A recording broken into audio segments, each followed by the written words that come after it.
Ang kinabuhi ka nining kalimutan, adunay kasakit ug kalimat, dunay kapakyasan ug kalampusan.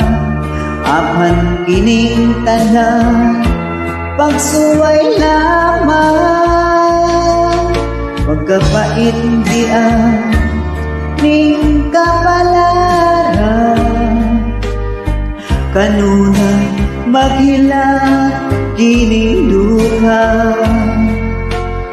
way kasumbungan sa mga kasakit, luhaday saksi nining tanan.